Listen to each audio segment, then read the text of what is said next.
کتابوں میں ایک عجیب واقعہ لکھا ہوا ہے. اس واقعے کو الاصابہ فی تمییز الصحابہ میں علامہ ابن حجر رحمۃ اللہ نے نقل کیا ہے. سیدنا عثمان غنی نانو کے زمانے میں ایک نوجوان شخص تھا، سقفی تھا، طائف کا رہنے والا، شاعر تھا اور بڑا سمجھدار. یہ شاعر لوگ جو ہوتے ہیں نا، یہ بڑے عقل مند چلاک لوگ ہوتے ہیں، تیز لوگ ہوتے ہیں، مگر طبیعت میں ان کی ایک خاص چیز موجود ہوتی ہے. تو موڈی قسم کے لوگ ہوتے ہیں، اپنے موڈ میں ہوتے ہیں تو ان کے شعر تولد ہو جاتے ہیں، اور جب موڈ میں نہیں ہوتے تو پھر عام بندے کی طرح باتیں کرتے ہیں. چنانچہ شاعر بھی بہت اچھا تھا، اور اس کو ایک مرض تھی کہ وہ شراب پی لیتا تھا.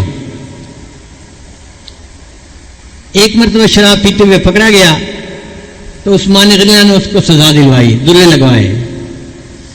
پھر دوبارہ پھر پکڑا گیا، پھر اس پر حد جاری کروائی گئی.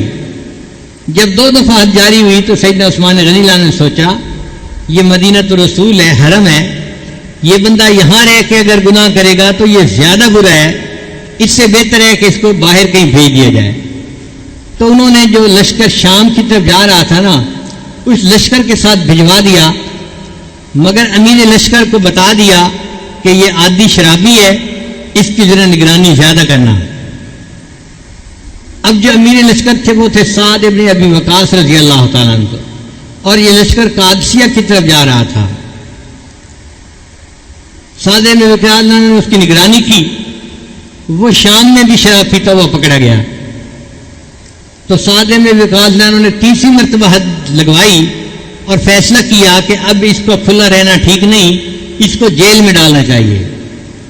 چنانچہ سعد ابن ابی وقاص نے اپنے خیمے کے ساتھ ایک خیمہ تھا، اس کو جیل کا کمرہ بنا دیا اور اس کو وہاں لاک کر دیا. پاؤں میں بیڑیاں پڑی ہوئی ہیں، ہاتھ میں ہتھکڑیاں پڑی ہوئی ہیں، اور یہ نوجوان وہاں بند ہے. اور اس کی نگرانی سعد ابن ابی وقاص خود کر رہے تھے کہ قیدی کہیں بھاگ نہ جائے. اللہ کی شان کے ادھر سے مسلمانوں نے جہاد شروع کر دیا. مسلمانوں کے مقابلے میں رستم آیا. رستم کے پاس 3 لاکھ فوج تھی اور مسلمانوں کی کل تعداد 30,000 تھی. اب آپ بتائیں 3 لاکھ کے مقابلے میں 30,000 تو نظر ہی نہیں آتے کہاں کھڑے ہیں. اور یہ جنگ 9 دن رہی. کافروں کی چونکہ تعداد زیادہ تھی لہذا کافر جو تھے وہ غالب نظر آتے تھے اور مسلمان کمزور محسوس ہو رہے تھے. چونکہ جہاں ایک مسلمان ہوتا تھا، ایک مسلمان کو 30 کافروں نے گھیرا ہوا ہوتا تھا، تو مسلمان بھی شہید ہو رہے تھے کثرت کی وجہ سے، تھک جاتے تھے. اب 2-3 دن کے بعد خبر عام ہونی شروع ہو گئی کہ مسلمانوں کو شکست ہو رہی ہے اور کافر جیت رہے ہیں. اور ویسے بھی رستم کا دبدبہ تھا، وہ بڑا بہادر مانا جاتا تھا، تو لوگ سمجھتے تھے کہ رستم کی وجہ سے اس کی فوج بڑے جوش و خروش میں تھی اور لڑ رہی تھی. اب جب مسلمان کمزور تھے اور شکست کھا رہے تھے تو ہمتیں پست ہو رہی تھی. تو یہ خبر بالآخر عورتوں تک بھی پہنچی، خیمے تک بھی پہنچی. تو وہ جو قیدی تھا نا، ابو محجن سقفی اس کا نام تھا، اس نے بچوں کی طرح اونچا اونچا رونا شروع کر دیا، جیسے کوئی بچہ رو رہا ہوتا ہے اس طرح اونچا اونچا. اب ایک نوجوان آدمی ہے اور وہ بچوں کی طرح رو رہا ہے، چیخ رہا ہے، چلا رہا ہے. تو سعد ابن وقاص کی جو بیوی تھی ان کا نام تھا سلمہ، صحابیہ تھی رضی اللہ تعالی عنہا. وہ حیران ہوئی کہ بچوں کی طرح کون رو رہا ہے. انہیں بتایا گیا جی کہ آپ کے ساتھ والے خیمے میں جو قیدی تھا وہ رو رہا ہے. انہوں نے بندے کو بھیجا کہ بھئی جاؤ دیکھو وہ کیوں رو رہا ہے. بندے نے آ کے بتایا کہ جی وہ بندہ اس لیے رو رہا ہے، اس نے خبر سنی ہے مسلمانوں کو شکست ہو رہی ہے اور اس سے یہ بات برداشت نہیں ہو رہی، اور وہ رو رہا ہے کہ میری جوانی کا کیا فائدہ، یہ اتنا تندرست جسم جو مجھے دیا ہے اللہ نے، اس جسم کا کیا فائدہ کہ میرے جیتے جی مسلمانوں کو شکست ہو جائے. کاش میں آزاد ہوتا، یہ بیڑیاں کھل جاتی، یہ ہتھکڑیاں کھل جاتی، تو آج میں مسلمانوں کے ساتھ مل کے جہاد کرتا اور اسلام کی تقویت کا سبب بنتا. اب جو اسلام کے ساتھ محبت تھی وہ اس کے اوپر غالب آ گئی تھی، اس شرابی کے اوپر. جب سلمہ رضی اللہ تعالیٰ نے یہ بات سنی تو انہوں نے پھر ابو محجن سخفی سے خود بات کی کہ بھائی تو شرابی آدمی ہے اور تو اتنا اظہار کر رہا ہے کہ اللہ اور اس کے رسول سے محبت ہے اور میں اس لیے رو رہا ہوں. اس نے کہا جی کہ میں شرابی ضرور ہوں، میری عادت ہے، میں پی جاتا ہوں، لیکن میرے دل میں اللہ اور اس کے رسول کی محبت ہے اور میں بالکل صحیح کہہ رہا ہوں. آج اگر مجھے آزاد کر دیا جائے تو شاید میں دین اسلام کے کام آ جاؤں. سلمہ نے پوچھا اس کا کیا حل ہے؟ اس نے کہا جی اس کا حل یہ ہے کہ آپ میرے اوپر اعتماد کریں اور مجھے آزاد کر دیں، اور جو آپ کے خاوند کا سب سے تیز بہادر گھوڑا ہے نا وہ مجھے دے دیں، اور جو اس کی سب سے بہترین تلوار ہے وہ مجھے دے دیں. میں جا کے جہاد کروں گا. اگر جہاد میں شہید ہو گیا تو قصہ ختم ہو جائے گا، اور اگر میں زندہ رہا تو میں وعدہ کرتا ہوں اور اللہ کو گواہ بناتا ہوں کہ میں واپس آ کے یہ بیڑیاں خود اپنے پاؤں میں پہن لوں گا. لو جی صحابیہ نے ان کو کھول دیا اور وہ گھوڑے پہ سوار ہوئے. کل اسد جیسے کوئی شیر بیٹھتا ہے نا اس طرح وہ گھوڑے پہ سوار ہوئے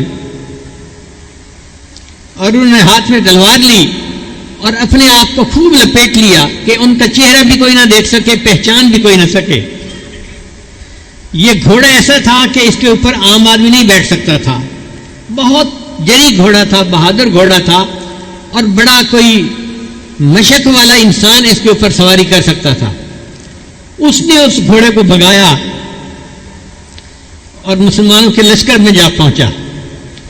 پھر جہاں پر سب سے زیادہ گمسان کی لڑائی ہو رہی تھی نا، مسلمان نرغے میں تھے، وہ وہاں گیا اور اس نے جا کے اللہ اکبر کا نعرہ لگایا اور تلوار چلانی شروع کی. اب وہ اتنا مشاق تھا، اتنا وہ یعنی بہادر تھا کہ اس نے تو ملی گاجر کی طرح دشمن کو کتر دیا. دشمن کی صفوں پہ اس کا خوف بیٹھ گیا.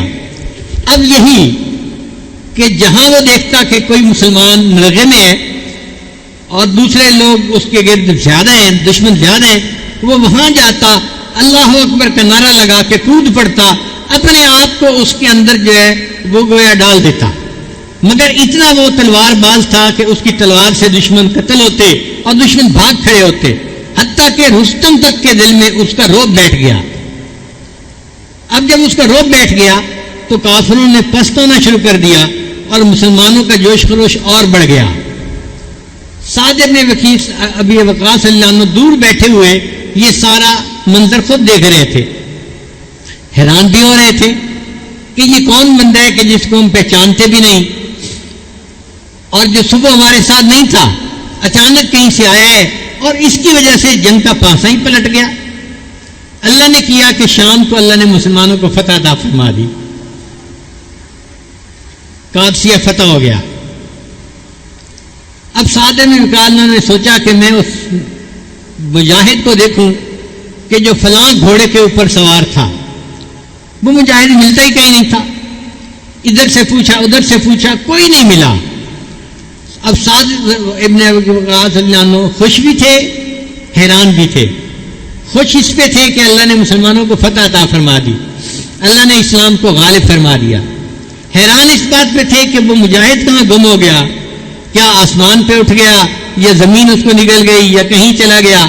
خیر اپنے خیمے میں واپس آئے اور اپنی بیوی کو بتایا اللہ نے مسلمانوں کو فتح عطا فرما دی، لیکن مجھے لگتا ہے کہ آج کوئی اللہ تعالیٰ کی خاص مدد ہوئی ہے. بیوی نے پوچھا وہ کیسے؟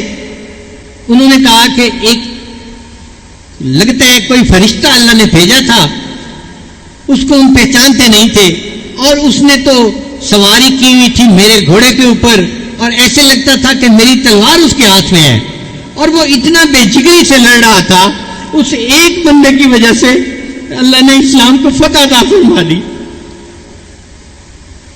جب انہوں نے یہ واقعہ سنایا تو پھر بیوی نے انہیں بتایا کہ جی وہ فرشتہ نہیں تھا، وہ قیدی تھا جو ہمارے ساتھ والے خیمے میں قیدی ہے۔ سعد بن وقاص بڑے حیران ہوئے، ساتھ والے خیمے میں آ کے دیکھا تو وہ نوجوان بیٹھا ہوا ہے، اسی طرح ہتھکڑیاں پہنی ہوئی ہیں اور پاؤں میں بیڑیاں پہنی ہوئی ہیں۔ تو سعد بن وقاص نے اس سے پوچھا کہ کیا تم نے آج یہ سارا جو ہے نا وہ جنگ کا معاملہ کیا؟ اس نے کہا ہاں، میں شرابی ہوں مگر میں اللہ اور اس کے رسول سے محبت بھی کرتا ہوں، اس لیے میں آج اسلام کی محبت کی وجہ سے نکل پڑا اور میں نے اپنے آپ کو شہادت کے لیے پیش کیا، مگر میری قسمت میں شہادت نہیں تھی، میں پھر آ گیا ہوں اور پھر میں نے یہ بیڑیاں باندھ لی ہیں اور قیدی بن کے بیٹھ گیا ہوں۔ سعد بن وقاص نے فرمایا کہ میں اپنے ہاتھ سے تمہاری ہتھکڑیاں کھولتا ہوں اور آج کے بعد اگر تو شراب پیے گا بھی صحیح تو میں تمہارے اوپر حد نہیں جاری کروں گا، تمہارے دل میں اگر اللہ کی محبت اتنی ہے تو میں تمہارے پر حد نہیں جاری کروں گا۔ جب انہوں نے یہ الفاظ کہے، ان الفاظ کو سننا تھا، اس قیدی کے دل پہ اثر ہوا، اس نے قسم اٹھا کر کہا میں اللہ کو گواہ بنا کے قسم اٹھاتا ہوں آج کے بعد میں شراب نہیں پیوں گا۔ توبہ کا یہ وقت تھا جو اللہ نے متعین کیا ہوا تھا، اس نے توبہ کر کے ثابت کر دیا کہ جب اللہ چاہتے ہیں اللہ انسان کو گناہ سے توبہ کی توفیق عطا فرما دیتے ہیں۔